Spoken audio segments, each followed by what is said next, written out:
So I'm thrilled to be here, and I was telling Alan, Dr. Meese, how this is the appropriate setting for what we are doing. As I've traveled around the world, I've actually had the great opportunity to work in 30 other countries as a volunteer physician. And the thing that I kept saying was, you know, the churches, the temples, the mosques were very involved in what's happening in the community. And so when I heard about this, because I've been kind of preaching this in Indiana, why are we not doing more of it where we're going public health programs? Why are we not going to some of these locations? Thank you very much. And inviting the community to familiar locations. And in fact, we finally had to pass House Bill 1145 so that we could go to the more than 1,700 food pantries in the state of Indiana where people are familiar with the location.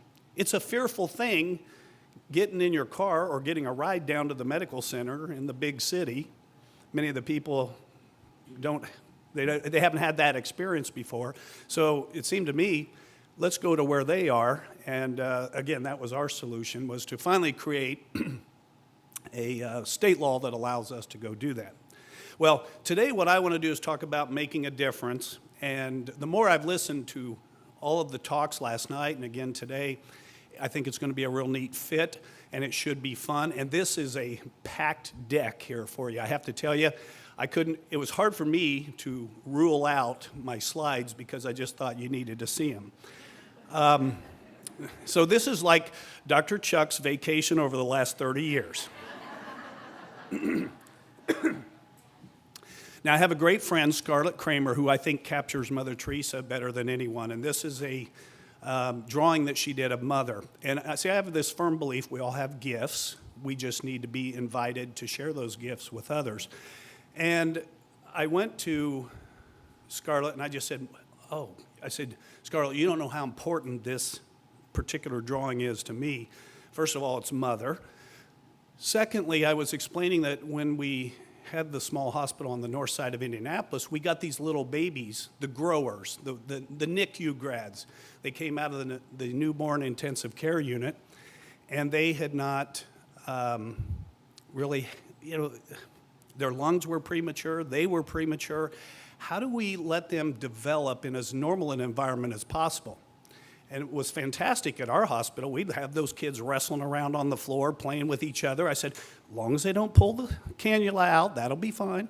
But in the morning when you go in and there's all this technology, how do you welcome them into the world and let them know that we're connected? And so I used to kind of push the tubes back, and I'd round 3 times a day. And the first time, you just cup their heads, and you lay your face on their face, and you say, God loves you, and so do I. I think it's a good way to start the day. And then show parents. Please talk to them, touch them, try to get your skin to their skin, and ultimately, you will help them in the healing process. Well, when I was a kid, you see, you might have caught that piece. Yes, I have a bachelor's in agriculture. I had no intention of being a doctor. And in fact, I was trying to be a veterinarian at a young age because, as I like to say, I was raised Roman Catholic. Now I'm a Roman Catholic. But St. Francis was my hero. We take care of the world, we take care of the animals. So I had a little vet clinic underneath the apple tree by the time I was probably 5 or 6. Took care of the animals. Even the neighbors knew to drop off animals that were injured or orphaned. I wasn't real successful as a veterinarian at that age, so I also had a little cemetery underneath the apple tree. But one of our executive directors heard the story and he found this slide and said, I just thought you'd enjoy that, and say, there you go. So that's where it started, underneath an apple tree, where you are looking for an opportunity to heal and to give those gifts that you have been given. I've always said I feel God gives me a lot because I'll share it. Now, funny thing happened at age 7. Mikey was the first of the 150 foster children to come to our home. And I remember my mom said, when she asked, should he be living here? And of course. My brothers and sisters, and of course he needs to be here.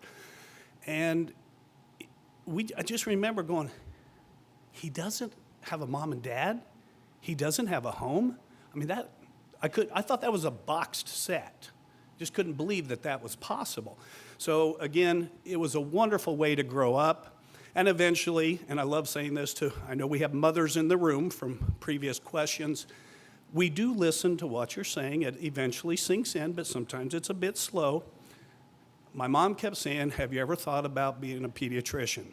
And I said, Mom, 3 things. Doctors aren't my kind of people. They seem a little stuffy. Number 2, I said, I didn't know about hacking up a cadaver. That's what I said. Number 3, the big one was, how would I survive children dying? That was the biggest fear I had.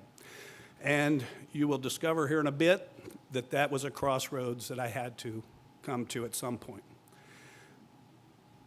Henry Nouwen is one of my favorite authors, and I can't help but think all of you must read his book, The Wounded Healer.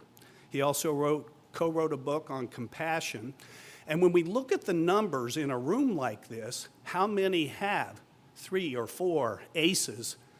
You know, we do peg the scale. And the question is, what are you going to do with that? Are you resilient enough to take that and then heal? When I'm working with the young men and women who are addicted to drugs in Indianapolis, I tell them, that's something I haven't been confronted with.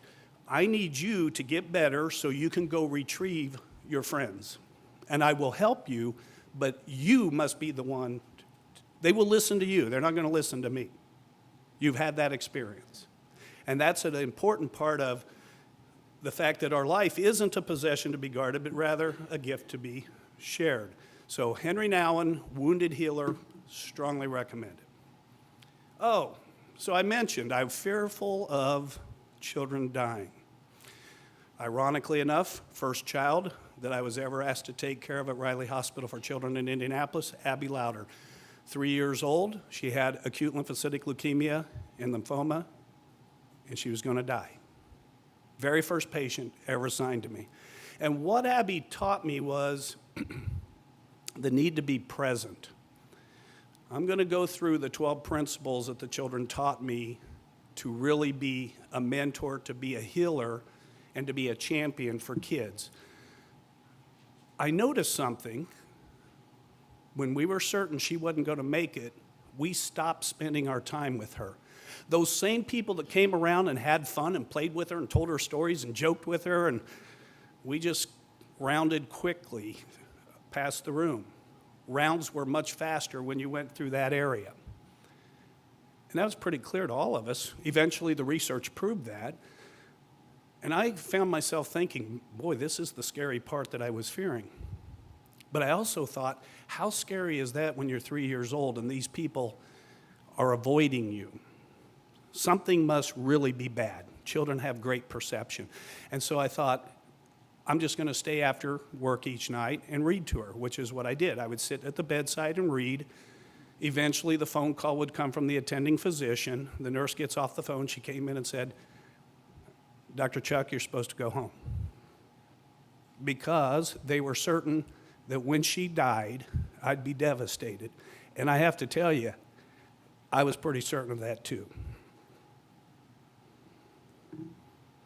Oh, I guess we were wrong, because here's Abby on her wedding day at the age of 23. And you see, we've had terms this day like thriving. You see, she didn't just survive, she thrived, she lived. She got married, she has 4 children, and she's doing great. And we keep in touch to this day. Now, we can measure what chemotherapy and radiation do to enhance the likelihood of 5-year survival. That's what, I don't know, what does hope do for you? What's present? Staying present, being there at the bedside and taking a risk just might make a difference. Well, I also learned you need to be ordinary. And people always say, when making a difference or leadership talks, they go, why would you want to be ordinary? Well, we use a term in this country called exemplary. Someone's exemplary. What's that mean? They set an example. I tell the medical students and the residents and fellows I train, I expect you to be better than me. I expect you to do greater things than me, and my ego can take that. In fact, that would be the greatest legacy to me, is if you do even greater things than I did. Well, this was the great moment. The short one in the middle, by the way, that's Mother Teresa. She had a great sense of humor, and it was wonderful to be around her. And I didn't expect red carpet and trumpets, but I thought there would be some formality. There wasn't.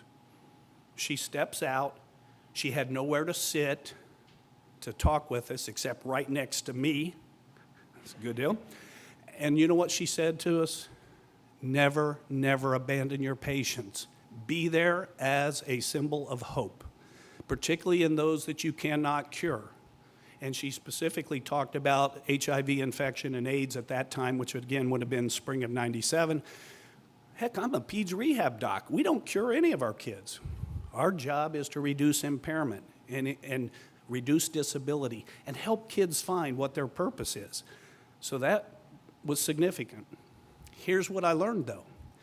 Be ordinary, but commit to an extraordinary mission. It's clear to me that's on your tablets. That's very, very important to each of you. And you heard Alan say earlier, things look so bad right now. When you look at the numbers, hey, that just means you got greater potential to do something extraordinary here in the state of Arkansas. You also need to learn to love and accept others as they are. I tell the students that I work with, that I mentor, I said, look, my greatest hope and prayer for you is that you learn to love and accept others as they are, and that you realize that both of you are forever changed once you've encountered that patient. Now, you look at that little gal, who wouldn't love and accept her, right? Sometimes people aren't so lovable. You've got to be open-minded and open-hearted. Every single child I treat anywhere in the world, I take the stethoscope out of my ears, I put them in their ears, and typically ask them to listen to the heart, not the forehead, but nonetheless, you get the idea. Open-hearted and open-minded. Get an idea where this individual came from. Understand not only the culture of that particular population, but that family lives in. You got to learn to be compassionate. I'm sure we got a room full. It's nice. I'm preaching to the choir today, but look at that guy. Primary diagnosis? What? Poor. Oh, he's hiding behind the TV over there. Yeah, poor, that's one. Now, in medicine, we speak in Latin terms, so he has aphases. We also talk about dysmorphic facial features or facies. It's written on his face. He's got C-U-T-E. He is cute. That kid's cute. Again, another one that's easy to save, right? That day, my clinic was a chair underneath a swing set at 9,600 feet behind a school in Quito, Ecuador. And I remember sitting there, the sun shining, and I'm sitting there going, this is what I had in mind, rather than prior authorizations and co-pays and all the other stuff.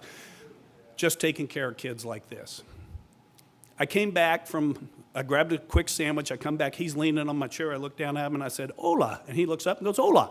Put his hand up, we shook hands, he gets back in line, he eventually comes forward, he's about number 10 in line, Dad steps up and says, do you have medicine for cough and for leg pain? I said, sure. But I said, let me just take a quick listen to your son. Laid the stethoscope on there and it was clear why he had leg pain and cough. He had congenital heart disease and he was going to die unless we did something. And I turned to the young ladies with me, the students that were traveling with us with Timmy Global Health, and this is probably when I should explain to you, Timmy Global Health was started in 1997 after my work with Mother Teresa, because I said, how do these young students really know what they need to do with their lives? How do they discern? And my idea of philanthropy or humanitarian work is you bring needs together. These students need experience taking care of others. They need to learn to be community leaders. They need to learn to be servant leaders. We will take them to underserved areas all over the world, U.S. and abroad, and they will help us heal children and adults. And I turned to these young ladies and I said, what do you think? What should we do? Dad said, Dad said, yes. I said, do you know he has heart disease? See, yes, I know this, but I have 5 other children and I make $1,700 US a year. And the surgery is $7,000. And so I turned to this young lady, I said, what do you think? Is he worth $7,000? And one of them said, I can't believe you'd even say that. And I go, hey, this isn't a hypothetical situation where we're sitting in a classroom. What are we willing to give up to see that this child has a healthy life? This is a question with every one of these kids. And some of our decisions are not always popular. Certainly in the political arena, they're often not popular. But we talked to Dad. We negotiated with some cardiovascular surgeons. We got the surgery done for $1,700 in North Quito in the Metropolitan Hospital. That surgery in the U.S., by the way, would be about $180,000. So it's all about economics. But bottom line is this cute, awesome little guy has a life ahead of him. Yes, he's worth $7,000. In fact, he's worth any amount of money. How do we put dollars and cents on lives? Do we truly value each human life? That's Jameson, the little guy in the middle up top. Zami Mwen, my friend from Haiti, enjoying a cold Coke on a hot day, fell on it, and the next day, as I was about to go into the mountains, they chased me down and said, Dr. Chuck, please, could you see this boy before you leave? I said, sure.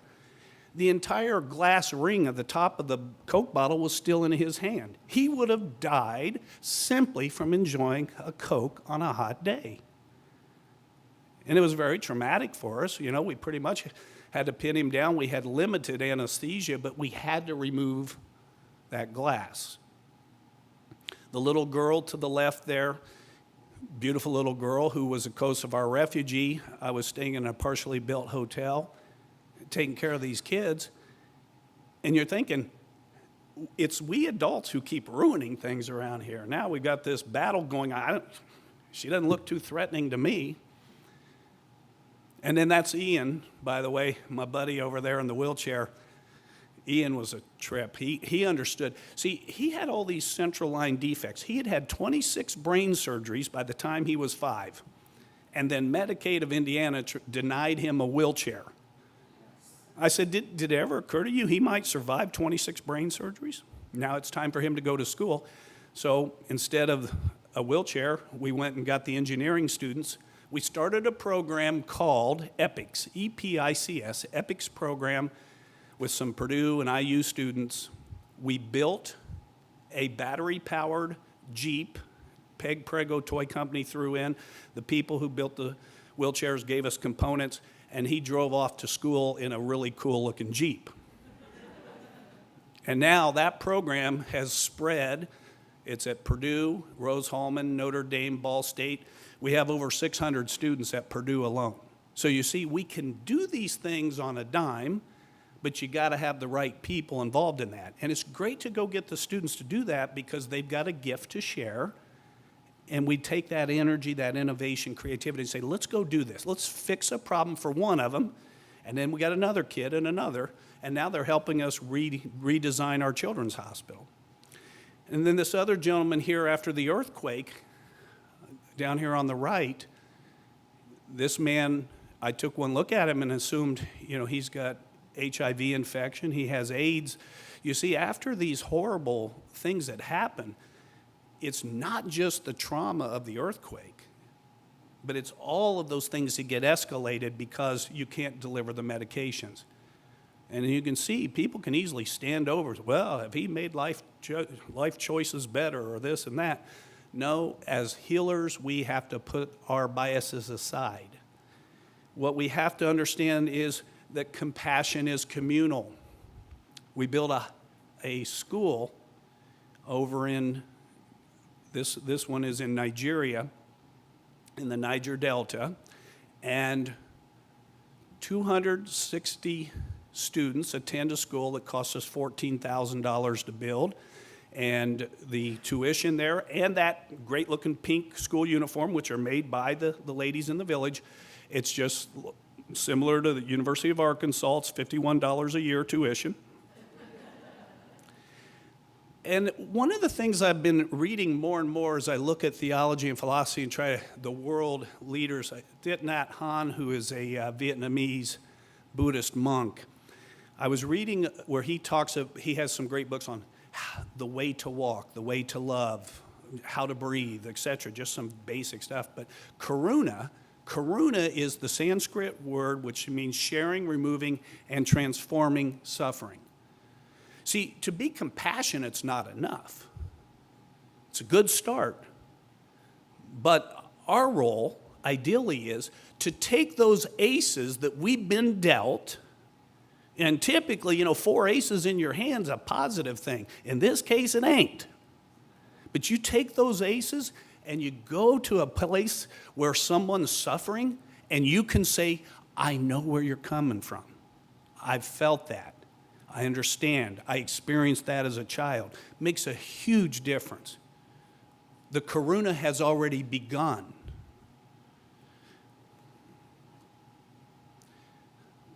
You must be supportive. This is my good friend Karen Cornell. She lived a rather short life.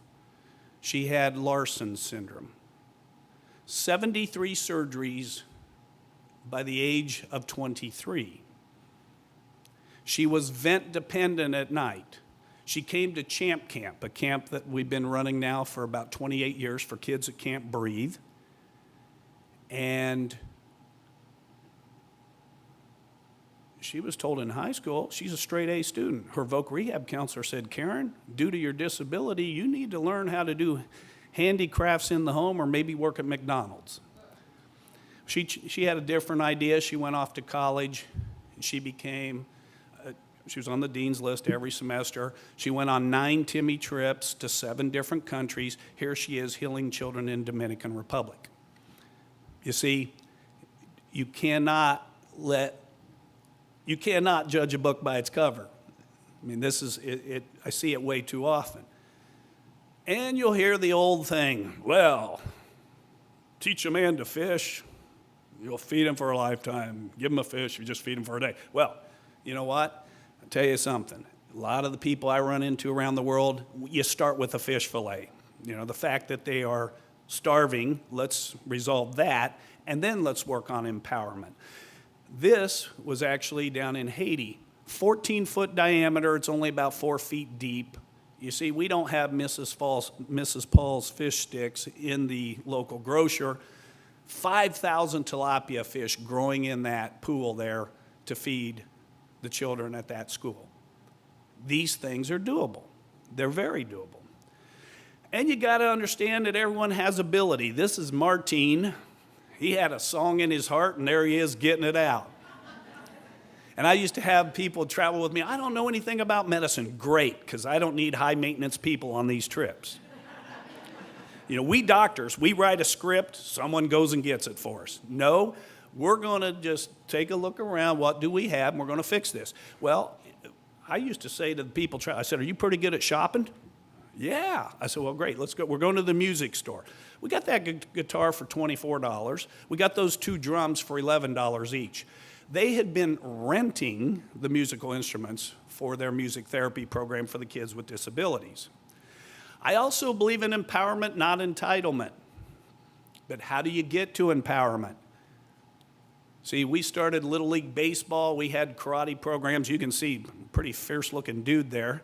But they tested and they got their belts. By the way, David Santangelo, at age 11, was on our board at Timmy Global Health. He had cerebral palsy, walked with a walker, had braces on his legs. He loves baseball. And one day we started a new Challenger Little League baseball team, and I said, hey, all you rookies, if you want to know about the game, talk to David. He's the seasoned veteran. He's been playing for 8 years. Later on, I go to the outfield. There's David standing there trying to coach some of the kids. I said, how you doing, David? He goes, okay, I guess. And I go, what's wrong? He goes, my feet are hurting. I said, well, why don't you sit down? He goes, I can't. I'm the seasoned veteran. So I said, I'll tell you what, let's just walk up. You can sit behind the backstop. You can coach some batting. Nobody needs to know it's because your feet are hurting. as we walk into the infield, he looks up at me and said, "Dr. Chuck, can I get seasoned veteran on my jersey?" So that's how that happened. You got to be courageous. You will have your heart broken. My guess is most of you in this room have, and you know that. And I tell people, love these kids, love these people, allow your heart to be broken. If your heart's cleaved, it's the only way you can wrap it around this work. This little girl, I saw 150 patients that day. They brought kids in wheelbarrows. They walked kids in on their feet who were so spastic. And the mothers and grandmothers in India would bring them in. And they said, "What do you think this is, Dr. Chuck?" And I said, "Well, you probably know better than I do, but I've read enough history books. I assume this is Pott's disease. This is tuberculosis of the spine, and you get an osteomyelitis, essentially an inflammation and infection within the spinal column, and it begins to collapse, and this can be deadly." And I remember identifying out of those 150 kids, who can we come back and do surgery on? So I returned with 2 orthopedic surgeons. We reopened an operating room in Madhya Pradesh. We did 26 surgeries. I get back from this trip, and I remember all my friends, "Hey, how successful was your trip? How many surgeries did you do?" And I thought, I never hear that in the U.S. Like, "Hey, how successful was your week at the hospital? How many?" Again, we're in the U.S. You got to have data, right? I said, "It was a great trip. We did 26 surgeries. I think we only have 3 million to go." But you see, what occurred to me, I couldn't sleep, and I kept this, I just finally had a notebook at the bedside. As I wake up and I'd think of things and pray about things and put this in there about, how do we fix this? How do we fix that? And what occurred to me was, let's invite the students. Let's get that energy and try not to pull on the reins, but gently guide the students into these roles where they could help us heal and they could discover in themselves the great potential they had. And so Timmy Global Health was founded. I remember the people in India saying, "Oh, start the Dietzen Foundation." My parents and I didn't want to do that. At the time, now listen to this, the guy that was so fearful of children dying, at the time, I was also the medical director of pediatric hospice. So you see, I've learned from the best. They have incredible wisdom, and I feel very blessed because I feel like I've learned so much by proxy. Not to be in their shoes, but to be at the bedside and to work with these wonderful children who, as I say, magnificent spirits that happen to occupy little bodies. And it was a wonderful way to get beyond that fear. Those kids taught me. Some of them died and came back and told me what it was like to be on the other side. And they said, "Don't be afraid." And in fact, some of them have said to me, "I didn't want to come back, but I needed to. I had more to do here."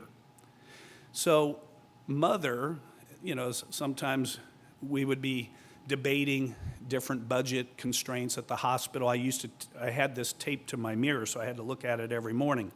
It's not my job to be successful. It is my job to be faithful. These kids deserve it. They deserve everything. And if we paid close attention, we'd find out that they are the real healers. They are here to make us more compassionate, to make us more human, to make us more caring. They are worth everything that we might invest in them. So the obvious solution was, I thought, well, we did simple surgeries. You did a tendon lengthening procedure on children who had polio or CP. They're crawling around. They're crawling in these villages, and they have nothing to look forward to. The stigma of that would forever keep them uneducated, unable to marry, unable to have a family. In fact, maybe even not have a home. And so if I thought, well, maybe if those 26 that we touched, if those 26 touched 26 and those 26 touched 26, and for my part, I come back and I start recruiting students, maybe we can do this. Now we're up to about 45 chapters in universities all over the U.S., and we're extending into these other countries. But the great thing is we've got some wonderful young people who are now running global health programs all over the world. And as I like to remind people, don't forget, the U.S. is part of the globe. Therefore, global health does include the U.S. Now, you're going to become a bit of a philosopher. I always tell people happiness is the weather, joy is the climate. And what I mean by that is this. Remember, I got an agriculture background. It's a beautiful day out there today, so I appreciate the fact you're sitting here listening to this. But I will tell you, in Indiana, we have average rainfall about 35 inches a year. That's why we're pretty good at growing crops. Now, the important part of that, though, is we will not have spiritual growth without rain and sunshine. And I had to learn that I can't save every one of these kids. But the time that they're here with us, and to find hope even in death of a child, which was very hard to get to, you begin to see that important role that we are to play in this. And if we're going to play that role, we've got to be true. We have to live up to our promises. My work in the inner city in Indianapolis reveals this, just as it did with all the foster children. Most of those kids are victims of promise after promise after promise that was not fulfilled. I'll be there for your birthday. We'll go to the baseball game, right? I'll stop taking drugs. No, it just takes one encounter with an adult who lives up to the promise. And I think of those stories from World War II, where they interviewed children in some of the French cities who said just the GIs walking through and handing them a piece of candy and smiling gave them this incredible amount of hope. Well, this beautiful young lady here is my guardian angel. This is Margie Luna. In March of 1997, I'd just got back from meeting with Mother Teresa. I'm hustling around trying to get everything done, get done on my rounds, and I'm literally sprinting through the cancer treatment center to go do my clinic. And a nurse yells, "Margie, that's the doctor that met Mother Teresa." And this beautiful bald-headed girl springs up out of that recliner. She grabs her IV pole with her chemo and runs me down and said, "Tell me about Mother." And Margie and I had a great conversation. I gave her one of the rosaries that Mother had blessed for me. We had this nice chat. You see, Margie had a very bad cancer also.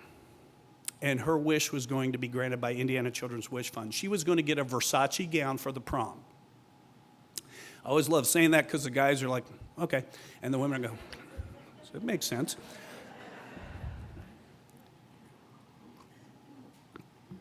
Well, after Margie and I chatted, she changed her mind.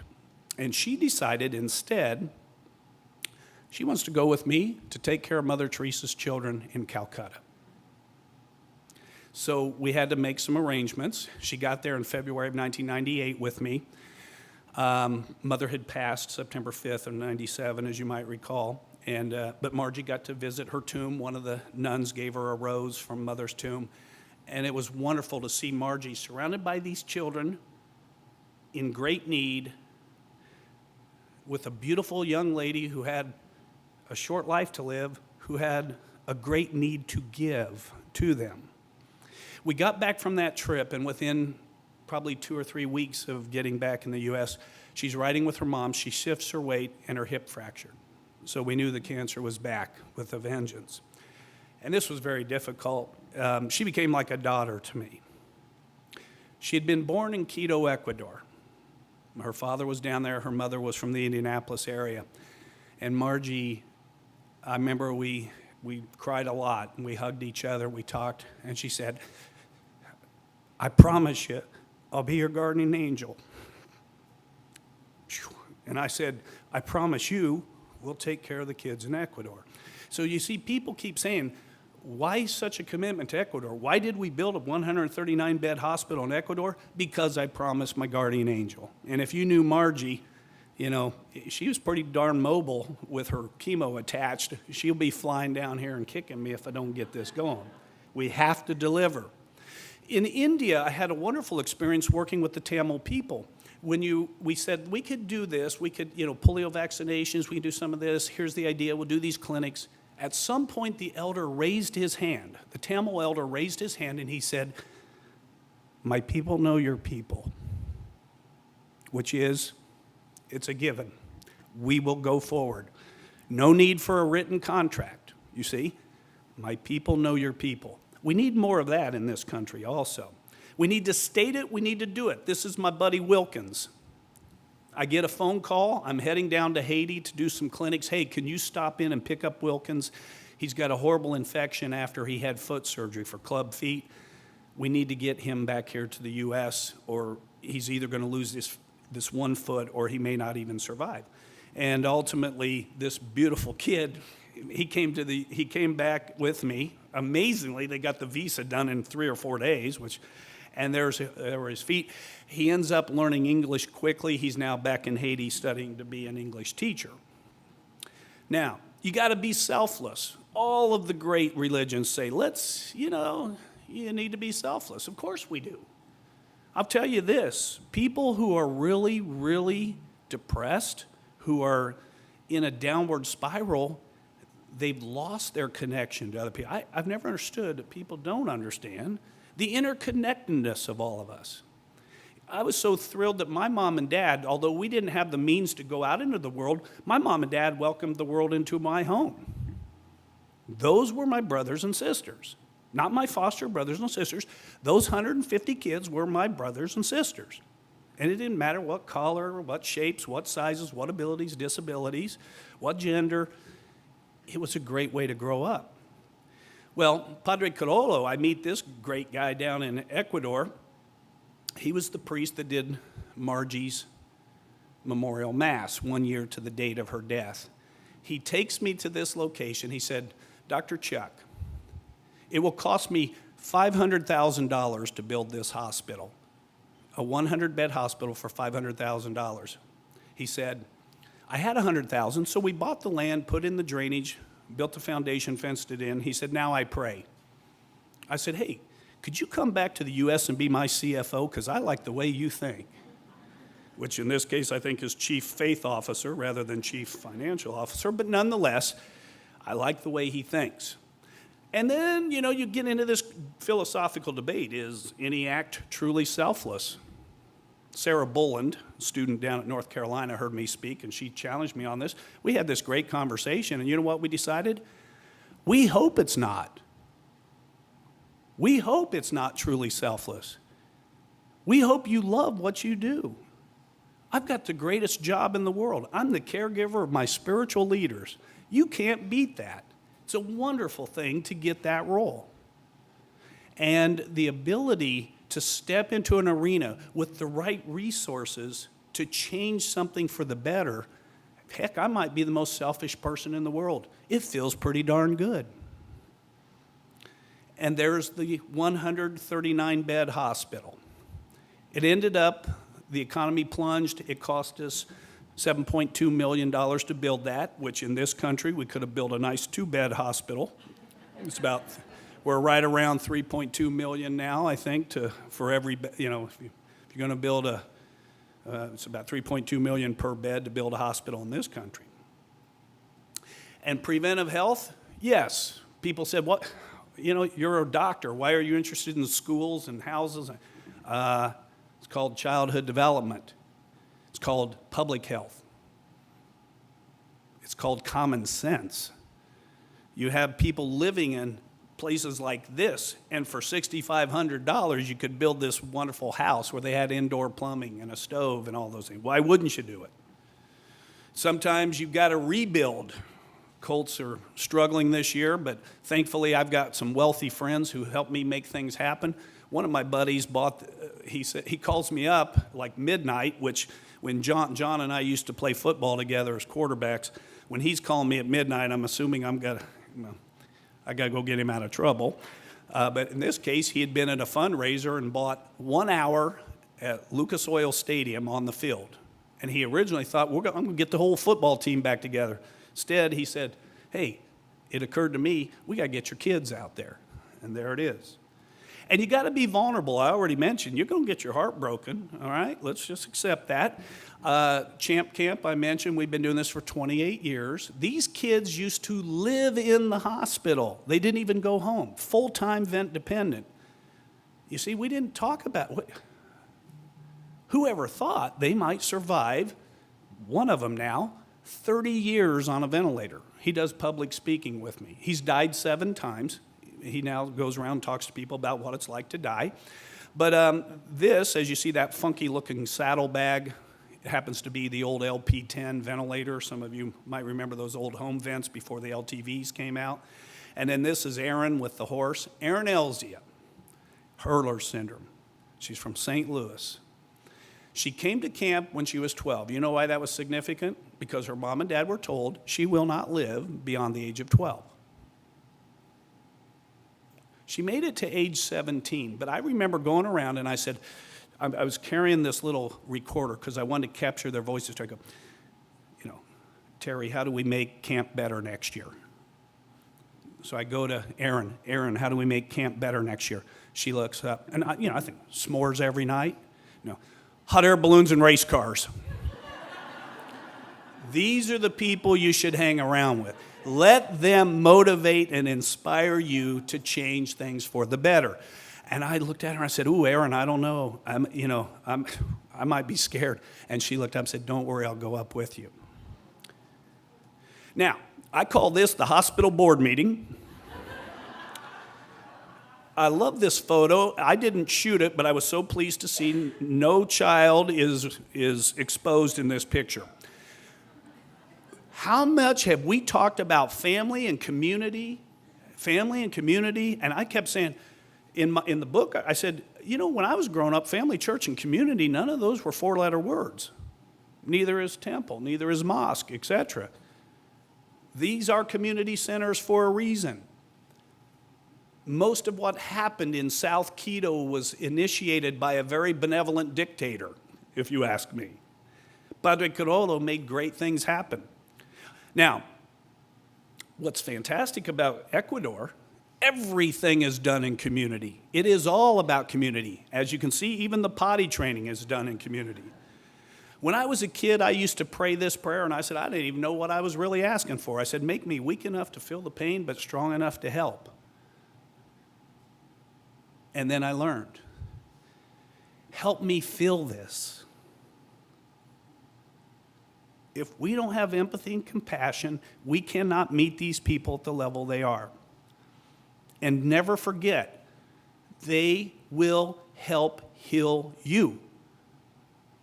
Healing is mutual.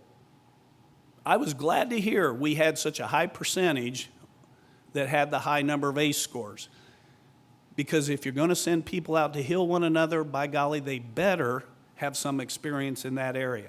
This is my buddy Jose. Jose, we go down once a year to Querétaro, Mexico, and we build arms and legs for the kids and the adults. Imagine this. This kid got trapped on the railroad tracks. His mother, struggling to get him free, they both were hit by the train. Fortunately, her arm remained on. She's got significant disability, but she did not lose the arm. But look, he's missing an arm from the left side and a leg from the right side. Pretty clear he's got to have a lot of trauma in the thorax and the abdomen too. And I remember saying to Mom and Dad, I said, oh my God, you must have thought he was gone. And his father said, this was so powerful. He said, yes. He said, in fact, he said, in our hearts, we had already put him in the ground and began throwing dirt on him.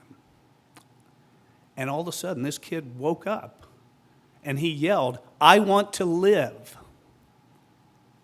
Came out of a coma and said, I want to live. And there he is. So, he's got a big life ahead of him. I mentioned Erin earlier. Hey, well, look, we got a hot air balloon.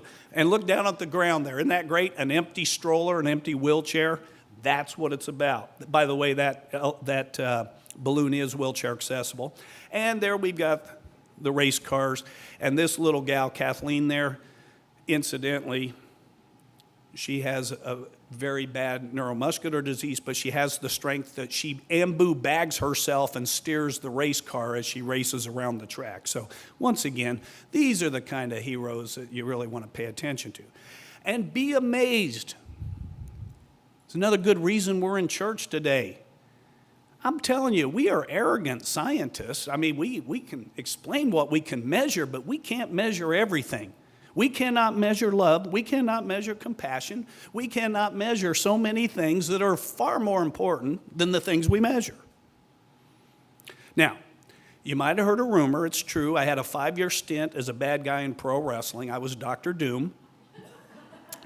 People accused me of injecting my opponents with sleeping medicine back in the 90s. I just know they got tired. And then this crazy thing happened one day in my clinic. Tough Todd Wise came in from parts unknown in eastern Kentucky. Mom and Dad roll him in his wheelchair. He's sitting there laughing and laughing. I said, what is so funny?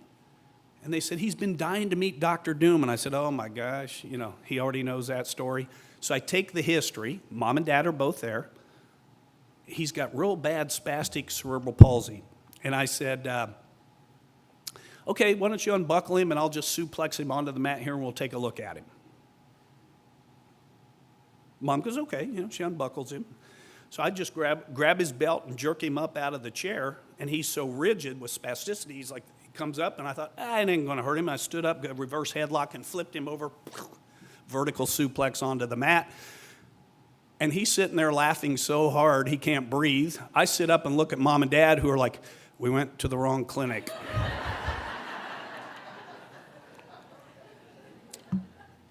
So for the past 23 years, we've been getting kids out of their wheelchairs and throwing them around.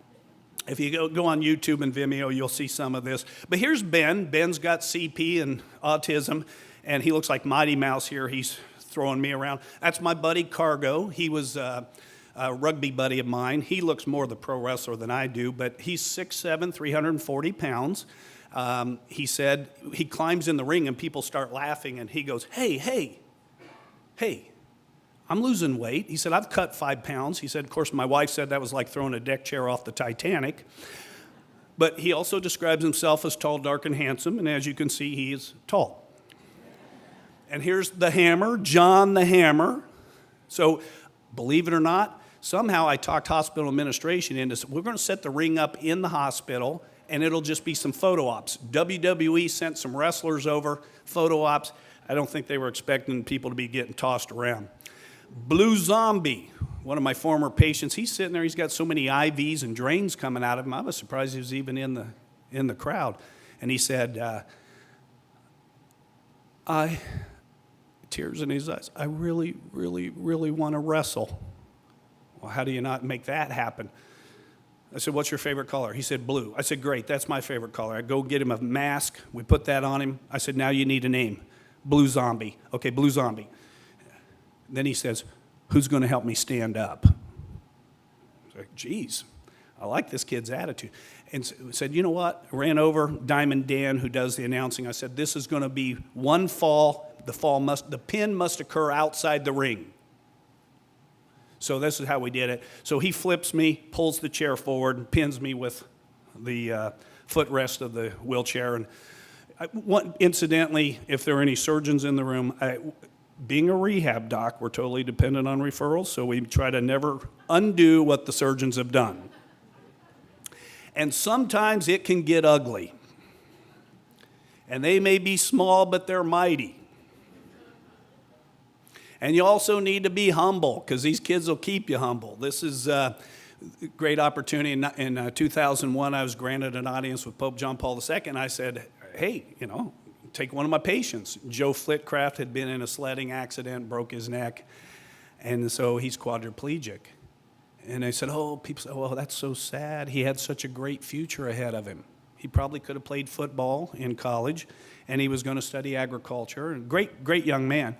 And I remember I showed this picture to people, and they go, I think it's great Joe got to meet the Pope. I said, I think it's great the Pope got to meet Joe. Joe's a phenomenal spiritual being. In fact, they call him Super Joe in Kenya because I connected him to a guy over there. They're now growing crops to feed the orphans in that one location over there.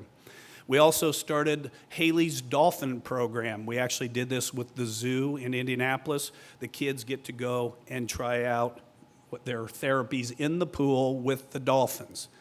That all happened because I had this beautiful little girl who had very bad cancer. I come to her bedside.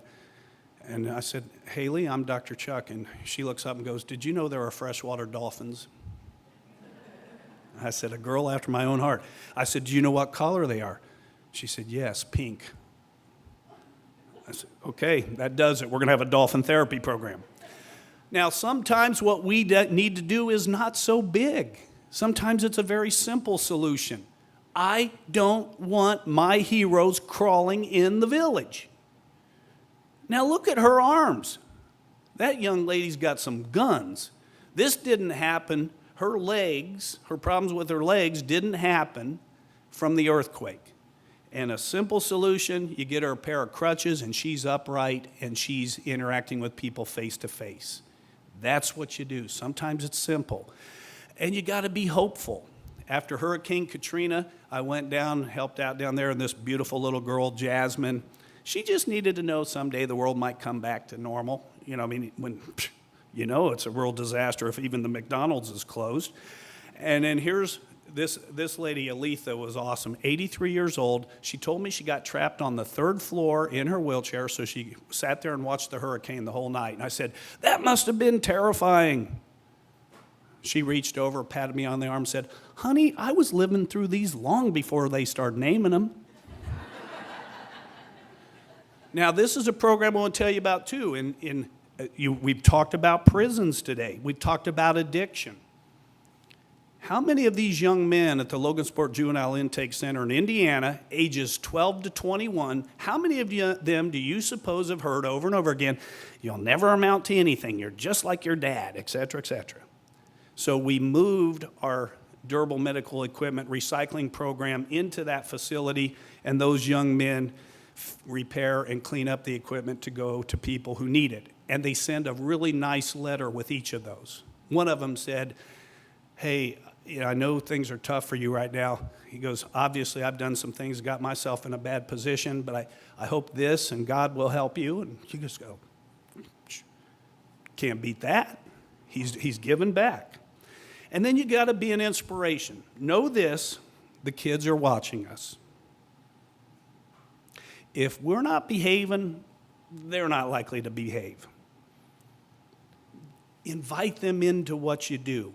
In my case, as I mentioned, take the stethoscope out, I put it in their ears here, take a listen. Listen to your mom, listen to me, listen to yourself. We may speak different languages, we may be different colors, we live in different places, but we are 99.99999% the same. And you don't know, a simple gesture like that just might have inspired this boy to become the community health worker in that village.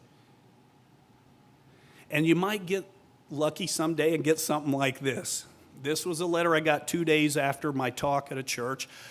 Dear Dr. Chuck, you probably don't remember me. I was at a talk you made at St. Luke Catholic. I was very touched by your talk. However, I'm not old enough to go around the world helping people with you. However, I hope what I'm in closing can help you. Also, I'm not including my name. If you would, just call me Z. Hope this helps. Sincerely, Z.